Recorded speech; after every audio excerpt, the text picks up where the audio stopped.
Buenas noches, profesor Raúl Jurado. Mi nombre es Narcisa Lisa. El día de hoy voy a hablar acerca de un cronista muy importante que se llama Antonio de la Calancha, Agustino y San Martino en el Virreinato del Perú. Bien. También vamos a hablar acerca de la biografía de Antonio de la Calancha. Para ello,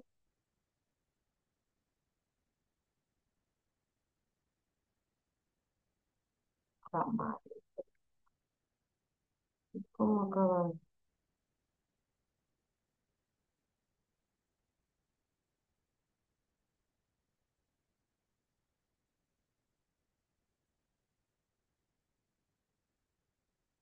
Bien, daremos inicio a su biografía.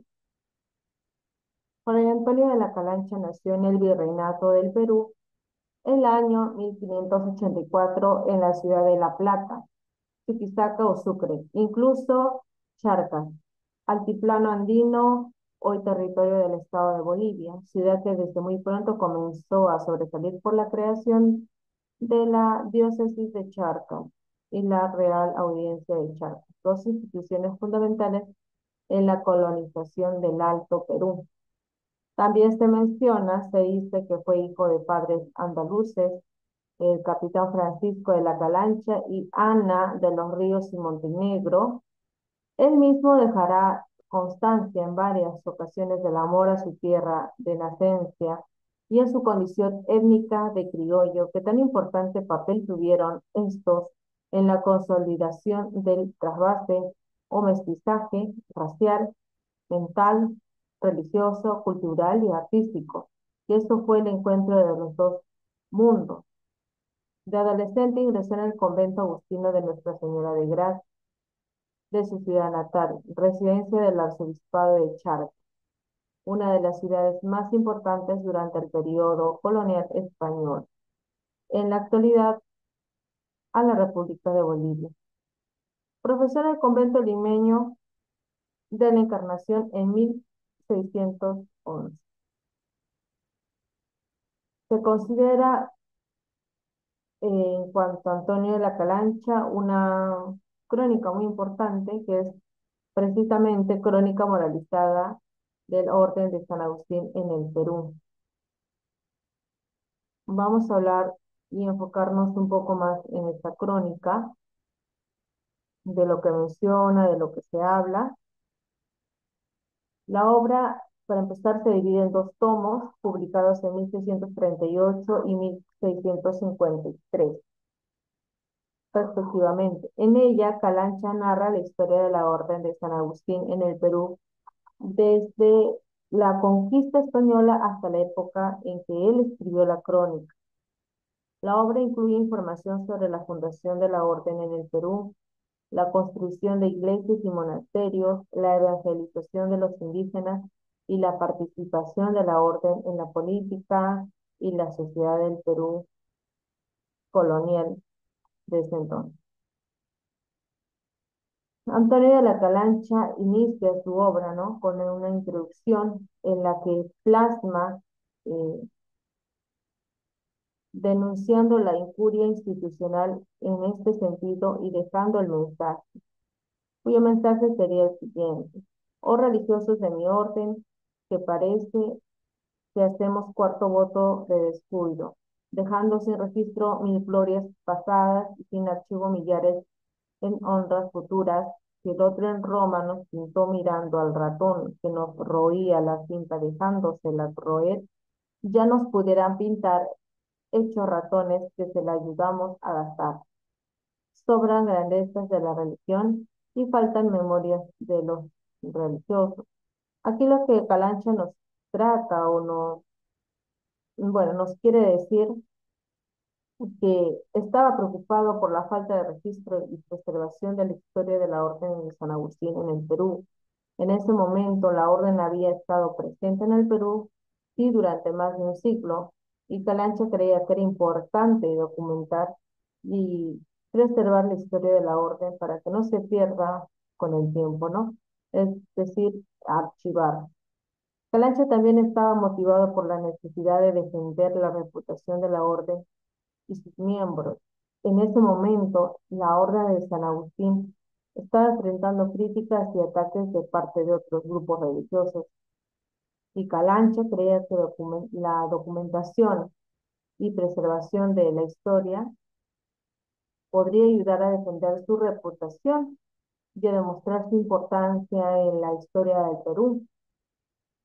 También se está influenciado por la tradición agustina de valorar la educación, la escritura y la preservación de la historia. Muy importante parece. Los agustinos habían sido conocidos por su dedicación a la educación y a la escritura, y Calancha creía que la documentación y preservación de la historia de la orden era muy fundamental para esta tradición. Dentro de ella también vamos a abordar lo que es, dentro de esta crónica, la visión moral y espiritual de la época, ¿no? Ahora, la crónica moralizada refleja la visión moral y espiritual de la época en varios aspectos. En el aspecto, por ejemplo, la importancia de la fe. La crónica de Calancha destaca la importancia de la fe en la vida de los agustinos y de la sociedad peruana en general. Calancha enfatiza la necesidad de vivir según los principios de la fe y de trabajar para la conversión de los indígenas. En este sentido, la crónica refleja la visión de la Iglesia Católica, ¿no? Lo que estaba ahí eh, plasmado o puesto en la época colonial, que era la Iglesia Católica, que consideraba que la fe era la base de la sociedad y que la conversión de los indígenas era una de las principales misiones de la Iglesia. Como sabemos, en estos tiempos, pues había muchas personas que tenían diferentes dioses, eran en algunos casos muy idólatras, ¿no? Y se supone que mediante la evangelización, ellos tendrían que cambiar de parecer, ¿no? Para poder inclinarse a lo que sería y la Iglesia Católica. En base a eso, considerar muy importante la fe, ¿no? Que para ellos representaba un, un acto simbólico, ¿no? A la evangelización, a la conexión con Dios. Bien, también comentaremos aquí sobre la lucha contra el pecado. La crónica también refleja la lucha contra el pecado que era característica de la época. Calancha describe las tentaciones y los pecados que los agustinos y otros miembros de la sociedad peruana enfrentaban y enfatiza la necesidad de la penitencia y en este caso también enfatiza lo que sería la confesión. Era muy importante para aquellos que iniciaban su vida católica hacer lo que es la penitencia o la confesión. En esto, pues, confesaban sus pecados, ¿no? Como ya se sabe, confesaban sus pecados y en base a su confesión, ellos podían tener entrada a lo que sería la salvación, ¿no? En la iglesia católica. Bien. Ahora, la importancia de la obediencia. La crónica destaca la importancia de la obediencia a la autoridad eclesiástica y secular. Calancha enfatiza la necesidad de los agustinos y otros miembros de la sociedad peruana de obedecer a sus superiores y de trabajar para el bien común, ¿no? Es decir, trabajar para el prójimo, algo así. Entonces, los agustinos, como también los frailes, los papas, sacerdotes, eran la cabeza de la iglesia. Se podría decir que eran los representantes de Dios aquí en la tierra, ¿no? Que ellos, bueno, tenían la potestad de decir si eras tú salvado o condenado, de acuerdo también a tus pecados y todo lo demás, ¿sí? Y también se le obligaba, no, no se le obligaba, también se le persuadía a los que recién se han convertido, ¿no? Eh, a la Iglesia Católica, se les persuadía pues a que trabajen para el prójimo, ¿no? Que hagan el bien común y todo ello. La visión de la historia. La crónica refleja la visión de la historia que era característica de la época. Calancha ve la historia como una serie de eventos que han sido ordenados por Dios para cumplir con su plan de salvación.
Eso.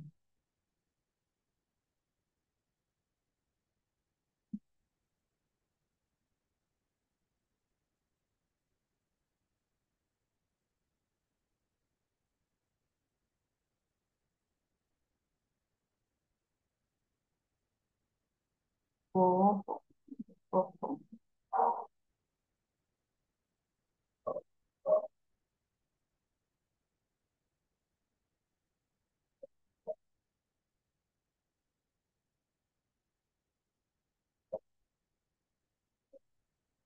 ojo.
Güey, güey, güey, güey, güey. Ay, güey. Estamos.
Bien, con esto nos trata de decir que, bueno, Calancha pues considera que todos estos acontecimientos y eventos han sido ordenados por Dios, ¿no? Para cumplir con su plan de salvación. Se menciona también en su crónica que Antonio de Calancha pues había leído muchas veces la Biblia, ¿no? O sea, y también se considera que Calancha dice también en una parte, ¿no? Del texto, que Calancha había recorrido todo el Perú evangelizando, ¿no? Haciendo una evangelización para la salvación, a lo que él consideraba eso, ¿no? Para que ellos se puedan convertir o arrepentirse de sus pecados, idolatrías y todo lo demás. Ese era también el objetivo de Calancha. Tenía un plan, sí, un plan para que puedan convertirse y salvarse, ¿no? Obtener la salvación. También vamos a hablar un poco acerca de la crítica de Ribagüero a la obra de Calancha. Dice así, la historia de de las guerras entre los conquistadores está muy mal en la crónica moralizada. Es un extracto confuso, adulterado y precipitadísimo de Herrera, el Palentino y Garcilaso. Calancha debió de escribirla con gran descuido y su ligereza se explica, aunque no se disculpa. Sí se atiende a que en su plan no venía a constituir sino una escasa parte de la introducción de la crónica. Pero Calancha recupera prestigio y se hace merecedor de gran consideración cuando se juzga y emplea su obra como una contribución indispensable para el folclore peruano y con un fiel y minucioso cuadro de las creencias y sentimientos que dominaban en el virreinato desde los de la plebe india y negra hasta los de los encomenderos y los gobernantes. Aquí lo que podemos decir es que la crítica de Ribagüero, la crónica de Calancha, más que todo se centra en la forma en que Calancha describe la historia de las guerras entre los conquistadores y la forma en que presentía la información sobre la Orden de San Agustín aquí en el Perú. Además, también Ribagüero considera que la crónica de Calancha es un extracto confuso, adulterado y precipitado de otros autores, y que Calancha no fue un historiador riguroso.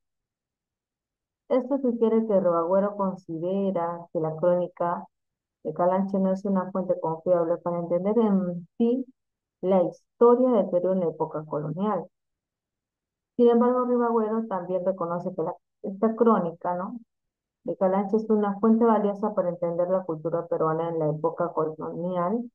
La crónica proporciona una visión única de la sociedad, de cómo éramos en ese entonces, ¿no? De nuestras creencias. Incluye también los sentimientos de la época. Se puede decir que la perspectiva de Calancha como miembro de la Orden de San Agustín también influyó en la forma en que escribió la crónica. El hecho de que de pertenecer a la Orden de San Agustín, pues tiene una gran ventaja de que él pueda narrar los acontecimientos de ese entonces, ¿no? Tiene credibilidad, por así decirlo. Calancha era un defensor de la orden y de su misión en el Perú. Y esto se refleja en la forma en que describe la historia de la orden y también su influencia en la sociedad peruana. Ribagüero también menciona que la crónica es una contribución indispensable para el folclore peruano. Y en este caso, el término folclore, pues se refiere a la tradición cultural y popular de un país o región, incluyendo sus costumbres, creencias, leyendas, música, danza y arte. En el contexto de la crítica de Ribagüero, el folclore se refiere a la forma en que la crónica de Calancha describe la cultura y la tradición popular del Perú en la época colonial. También Ribagüero considera que la crónica es una fuente La crónica de Calancha, perdón, es una fuente valiosa para entender la cultura peruana en la época colonial, que su descripción del folclore peruano es una contribución muy importante para la comprensión de la historia y la cultura del Perú. Muy bien. Ahora aquí, estas son las referencias donde yo he podido sacar alguna información. Si bien es cierto, esta crónica consta de más de casi 900 páginas, si no me equivoco. Entonces es bastante tedioso de poder leerla. Bueno, he podido sacar algunas citas de un artículo por ahí y tratar de entender cómo es que Antonio de Calancha narra, ¿no? Su experiencia, su vivencia, de cómo era en la época colonial, la evangelización, la idolatría. También menciona, por ejemplo, de la coca, ¿no? Que la coca representaba también un punto económico, no solamente un punto espiritual en el sentido de creer en los dioses o de dar ofrenda a través de la coca, también servía como algo medicinal, económico, también las cocas la coca, la hoja de coca era vendida, ¿no? Y a través de eso también podían tener en ese tiempo las personas un ingreso, entre otras cosas más que se mencionan. También Antonio de la Calancha hace mención de su fe con un ejemplo muy importante, donde hace mención a la Virgen de Copacabana, la Virgen de Bolivia, donde narra Antonio de la Calancha que a través de un muy fuerte de cabeza, considera Antonio de la Calancha que fue sanado por la Virgen de Copacabana, ¿no? Detrás de ello también hay una historia con un inca, no recuerdo el nombre, pero también hay una historia, ¿no? Que se narra. Pero es muy importante sí conocer. Confuso, no sé si sería, tendría que conocer más a fondo, leer un poco más, al menos terminar de leer la introducción de la crónica para poder entenderlo, pero hasta donde yo he podido leer, sí me parece interesante, ¿no? Ya que refleja cómo era en ese entonces, en la época colonial, cómo se daba a reducir lo que es la fe, la Iglesia Católica, la evangelización, la idolatría, las creencias, los mitos y todo lo demás. Bueno, eso sería todo por mi parte y aquí algunas referencias. Muchas gracias, eso sería todo.